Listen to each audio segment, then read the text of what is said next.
our warm up. Nicole Soul here at the 47th annual NAACP Image Awards, celebrating diversity in film, music, and literature. Tonight we talked about who's going to be president in 2020, diversity in Hollywood, and of course some of the star-studded nominees. So keep it locked right here at Black Tree TV at the 2016 NAACP Image Awards. The Tory jersey. The Tory jersey. The Tory jersey right here. Jersey. Transition from hosting to film and producing. Tell us about your projects coming up in 2016. The Perfect Match is my upcoming movie. It hits theaters on March 11th. It's the best thing I've ever worked on. I'm so excited for people to see it. And yeah, March 11th. Awesome. Thank you. Congratulations on everything. I'm really proud of you. And also, who would you vote for president that's an entertainer in 2020? Kanye West, of course. Okay. Kanye president. Why not, right? Awesome. Have a good night, Terrence. We just want to step back and take a look at what you're wearing because it's amazing. Take it down, Mississippi. All right. Can you please tell us the inspiration behind your dress tonight at the NAACP Awards? Well, I live in Mississippi. I'm from Mississippi, and Mississippi is the only state in the union to have the stars and bars as a part of its state flag. It's a holdback of the Confederacy, and it's a symbol of genocide. It's a symbol of state-sponsored terrorism. It's our swastika. And little kids like my little niece and nephew have to go to school and walk under that Confederate flag to go to school. We shouldn't do that in America. It should be done. And we all pay for it, not just Mississippians, because that's a Mississippi state flag, we pay for it because it's on federal property, because it's a state flag. We're all complicit in its sustaining itself, and it's time for it to go. And so my idea is, let me make it cute, so people will pay attention. So that's the inspiration. So I love that you're advocating from a fashion point of view. Do you have a petition online, or are you doing like a social media campaign for us to follow you and support you in other ways? Yes, we started a campaign called X the X, meaning get rid of the X, which is the stars and bars, the Confederate flag. We're doing commercials. We're going to do more commercials, and so this is something that we're building, from the ground up. The thing is that we are having to battle a lot of fear in my home, but you know what? I've been told that you got to work one extra day than your enemy. And so that's what I'm doing right now. That's what I'm doing. Speaking of work, you played Nat Turner's wife in Birth of No Nation. You play his mama, I'm sorry. Can you please tell us about that incredible film and your experience? Nate Parker. Like, he will be here a year from now and walking down this carpet. And he wrote it, he directed it, he produced it. He did catering. I mean, he did everything. It's such a labor of love on his part, and just he wanted to tell this American story of this American hero, and I'm hoping that all of us will get behind it and embrace it because it's an American story. Yes. Thanks. So were you guys very communal on the set since it was such a grassroots project? Yeah, child, yes. Yes, we were at 2 o'clock in the morning in the middle of the Savannah woods, It was beautiful. I mean, I wish all of my shooting experiences could have been like that. We've all felt like we were doing something special, and I can't wait for people to see it. How are you celebrating Black History Month this month? Right now, talking to you with your thing and your thing, because I know you had to go through what you had to go through to get here. So that's how I'm celebrating.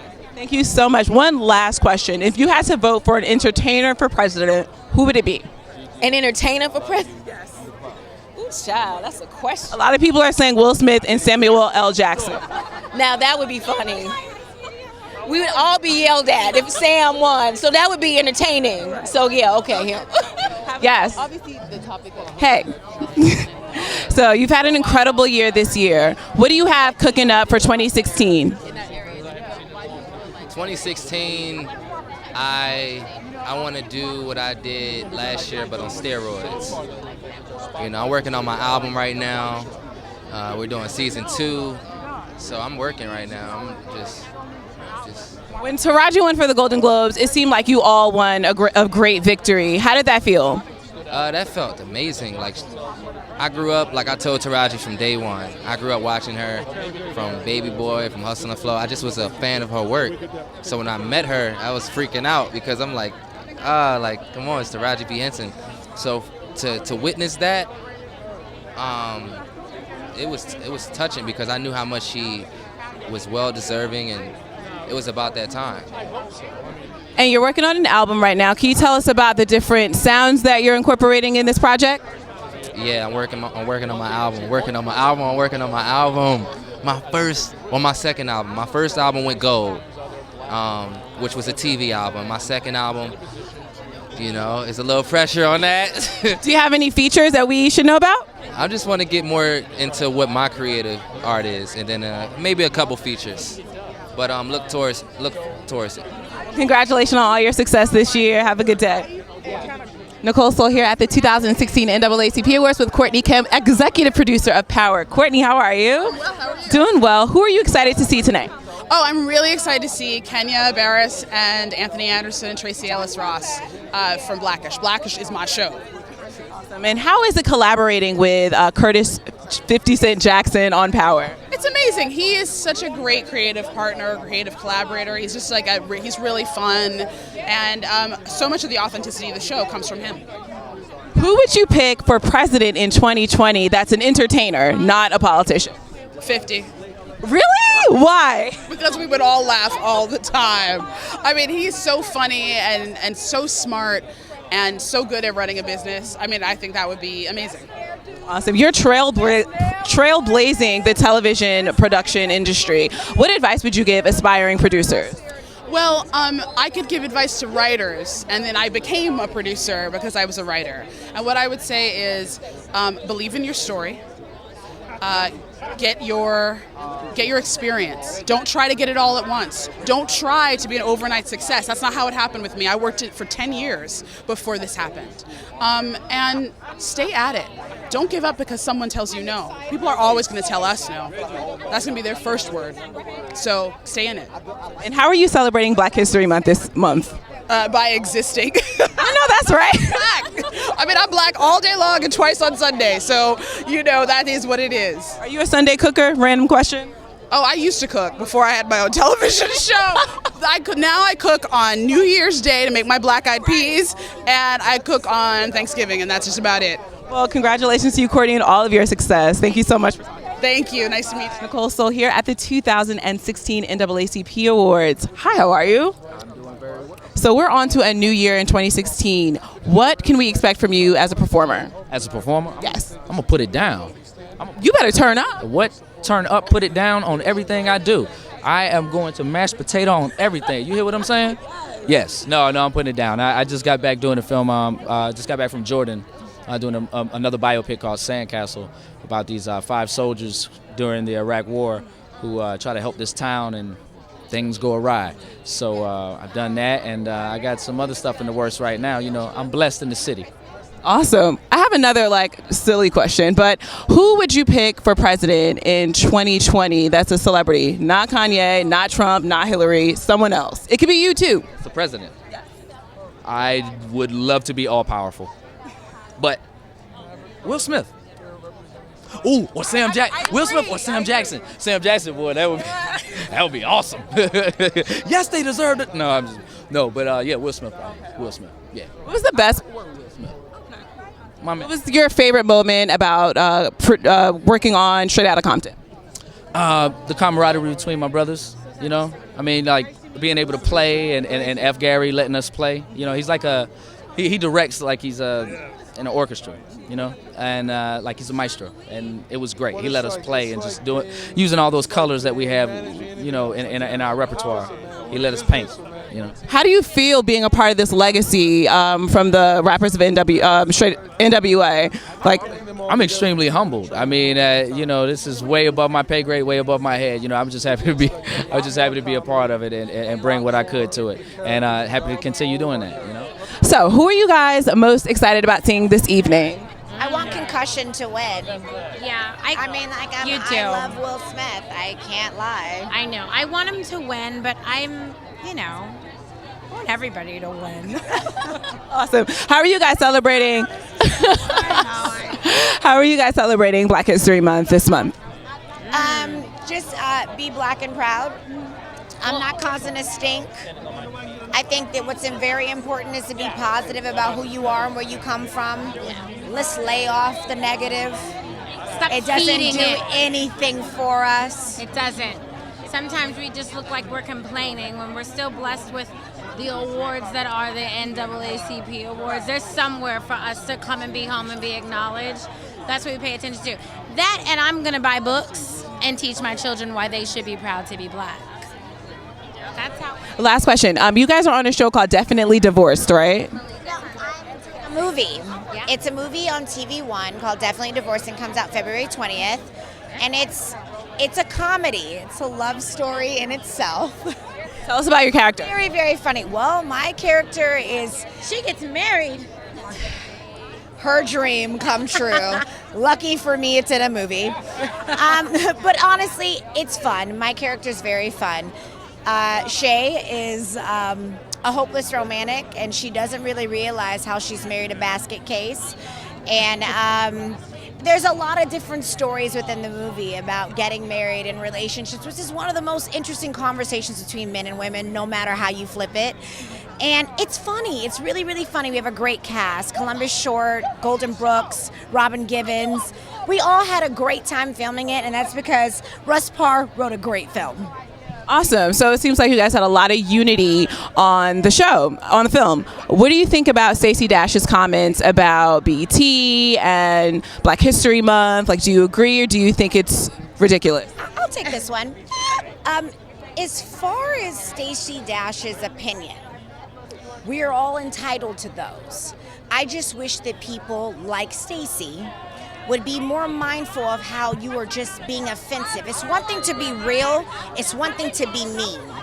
Don't take away from what's important to other people to validate how you feel. That is ignorance at its finest, and it's not necessary. Love what you love and go about your business. And somebody else feels a certain way, don't knock them, you're not them. Beautifully said. Last question. Who would you vote for president in 2020 that's an entertainer? Kanye. What? Who is going to cause more of a stink? I think you knew that answer. Kanye's for the already. people. That's all I'm saying. He's for the people. kids, too.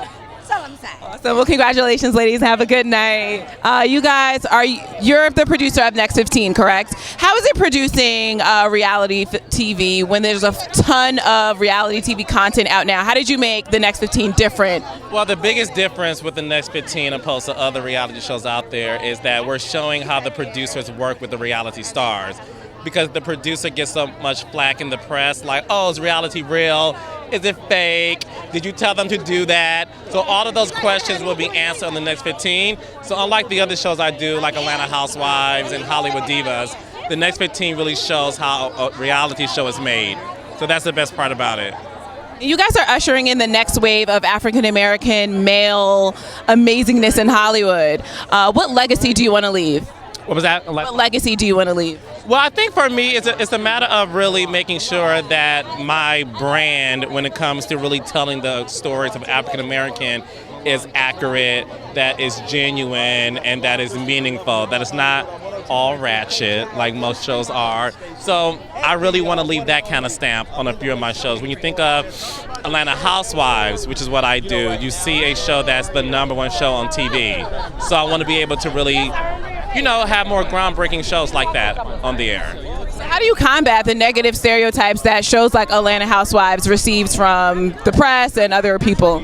Well, I think the numbers prove for themselves. Do you know what I mean? You can talk badly about something, but at the end of the day, you're still watching. Do you know what I mean? So in order for you to say anything negative about anything, you have to watch it or listen to it.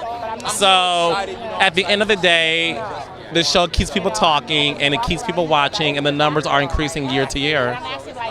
Awesome. Last question. If you had to vote for anyone that's an entertainer as president in 2020, who would you vote for? President's what? If you had to vote for an entertainer as president in 2020, who would you vote for? I would vote for Beyonce because listen, I think she transforms herself every chance she gets, and I think she could transform that White House into a big old disco ball. What are your thoughts on Stacey Dash's comments about BET and Black History Month? Well, you know, it's unfortunate. I like Stacey Dash. I grew up watching Clueless and the other things she's done. So it's unfortunate that she feels the need to disrespect her own community. But a lot of people need to do things to get followers on Twitter. So, you know, it's 2016, girl. And how are you celebrating Black History Month this month? Affect the dialogue and change the conversation. I'm celebrating Black History Month by celebrating people tonight. I love that. It was great talking to you. Likewise, darling. Have a good night. You better work with that gold on. Jennifer, how do you combat the negative responses to reality television? You know, my thing is that people are always going to have something negative to say regardless of what you do. I always feel that I represent myself well, so I can't speak for everyone else, and I don't live with any regrets, and I don't do anything that I'm like, oh, I shouldn't have done that. But, you know, people do some crazy shit on reality TV. So I'm like, I'm not going to be the spokesperson for that. I feel like I conduct myself in a ladylike manner. And so that's all. I can only speak for myself. So what was the biggest risk that you've taken for your career, and how do you think it paid off? Say that again. What was the biggest risk that you made in your career, and how did it pay off? You know what? I would probably say the biggest risk is being on reality TV. And it was at a time when I was dealing with something very personal to me, like a bad relationship, and I ended up getting divorced, and that whole thing was documented on reality TV, and that's my real life. It's not something that was scripted. So I'm not going to say that it paid off, but I will say that I'm in a better place and I'm happy. So I am thankful for that. Hi, Maddie. How are you? Doing well. We go. Awesome. So you're at the NAACP Awards tonight, but I know that you like playing video games. Can you please tell secrets? Can you please tell us a little bit about that? What's your favorite game and why? Wow. Well, my favorite game of all time is Madden, the whole franchise of Madden. I love sports based games, but my most favorite game is called 187 Ride or Die. That's my game. I can't like anybody else's game unless I like mine first, but Madden is all time. You know, I love Madden. I love, you know, my Ubisoft family's game, Ghost Recon, Splinter Cell. So yeah, you know, I'm like a game geek, you know, like a film. Who are you rooting for the Super Bowl that's coming up, since you're such a Madden fan? Okay, my heart goes with Cam Newton. I think that I like what this young man embodies, even though, you know, people don't like the way that he may celebrate, but that's him, you know. I also appreciate what Peyton Manning has done for the NFL in his career, so I gotta go with Carolina. Awesome. A long answer, but I gotta go with Carolina. And you also are skyrocketing your career in directing. Can you tell us a little bit about that also? My first film I did many years ago, straight out of Brooklyn. Then I did The Inkwell, and then I moved to Europe to produce video games, and my passion there and travel the world. Now I'm back in town, and I'm ready to go back to being a director and tell more stories, not just on the film side, but the episodic television side. I mean, television is just, the medium is exploding. There's so many opportunities for diversity in television, as we all are talking about. So me personally, I'm excited about getting back behind the camera with friends and telling more exciting stories. And I'm excited about being here. I haven't been here. I've been in the video game world, so I haven't been in this world. So it's good to be amongst the community and to see old faces and meet new friends, because I'm getting back behind the camera soon. Being in pain if nobody can see him.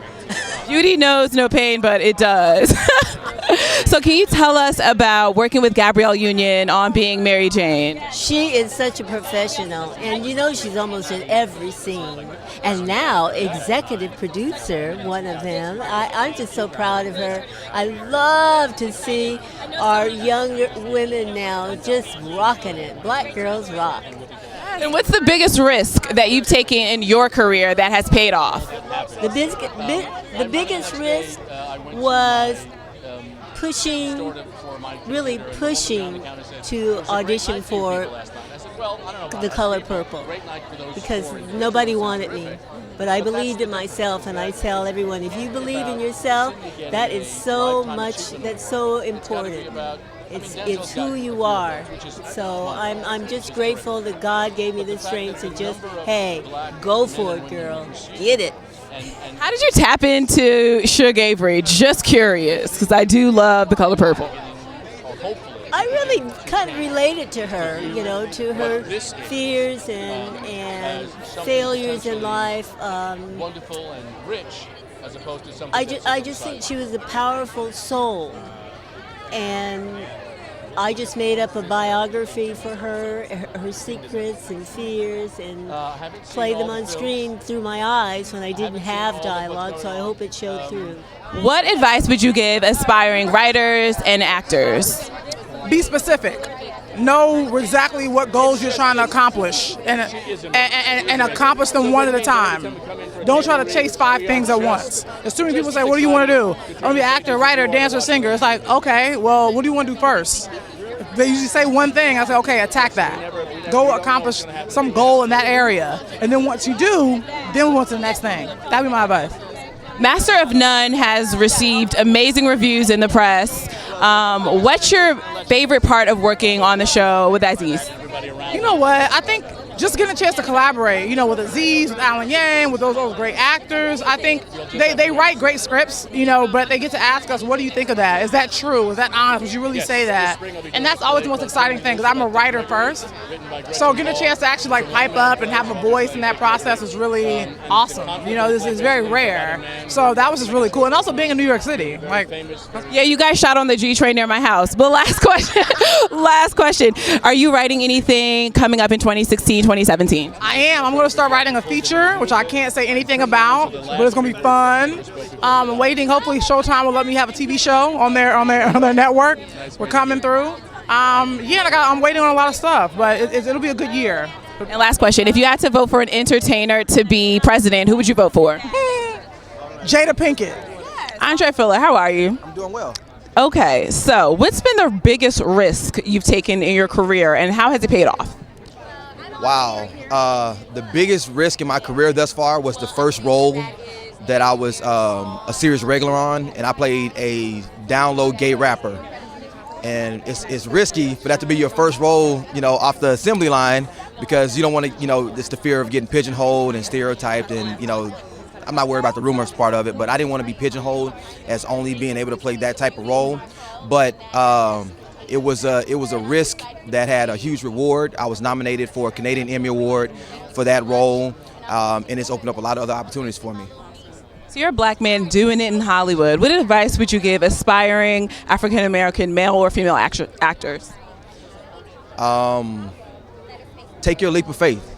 You know, there's a lot of people out there who are way more talented than myself, a lot more talented than a lot of actors that you see on TV, but what commonality that we have is we all stepped out on faith. You know, whatever city or town you're from, if you think that you're the next big thing, then you have to at some point take the risk and relocate to pursue it. Don't just sit in small town Ohio sitting back saying, oh, I can do what he do. Okay, well, show us, you know, show up. So, you know, my biggest thing is I'm an advocate for taking risk, you know, and jumping. Take that leap of faith. Awesome. So we're at the top of the new year. What do you have planned for 2016 as far as your performance career? Oh, man, my 2016 has been ridiculously busy already. I'm currently starring in 3 TV shows. Room Your Lover Friends, which is on BET. Here We Go Again, which is on TV One. And Black Jesus, which is on Adult Swim, and I got 3 movies coming out this year as well. So I'm just trying to keep the ball moving, not resting on what I've done in 2015. I'm off to a good start 2016 already. And if you had to vote for an entertainer for president in 2020, who would it be? For any entertainer? Oh man, I'm gonna vote for Samuel L. Jackson so he can curse everybody's ass out. You're the second person that said that. God damn it, I don't want to. We not amending nothing. You know, I just want to see him curse everybody out as president. We need a president at some point that's gonna curse people out and put them in their place, especially these unruly Republicans. Well, congratulations to all of your success forthcoming, and have a good night. Thank you. Hey, Janae, how are you? Awesome. Can you please tell us about your show on Netflix? Okay, so Project MC Squared is basically about empowering girls and promoting STEM and STEAM subjects so that they will consider taking it on as a career, since it's a male-dominated area of expertise. And really it's just about 4 smart girls that end up coming together and use their smarts and intelligence and different talents in the STEM field to save the world. Awesome. So are they tackling like cancer? Like what diseases per se are they tackling in the film? We weren't necessarily tackling a disease, we were actually saving a prince, which is opposite from how it usually is, how boys, the dudes usually save the princesses. So we switched it up and we had to save a prince from some crazy stuff with the government, and yeah. So how's the girl empowerment and unity on the show? Do you guys have a lot of fun? Together it's really just, we could do anything. Together we can do anything, and just our friendship like makes everything happen, and using our intelligence is everything, and just knowing we could do things and making it happen.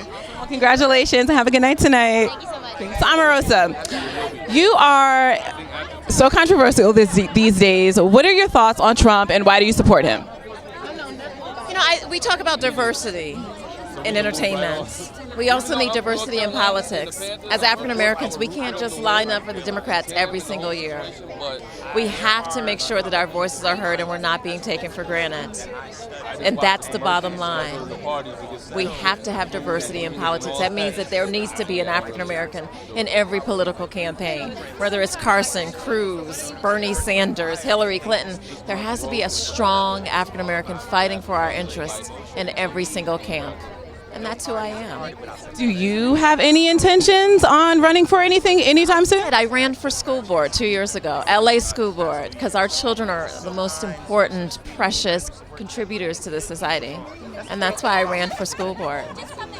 And if you had to pick an entertainer to be president, who would you pick? Donald J. Trump. Oh, okay.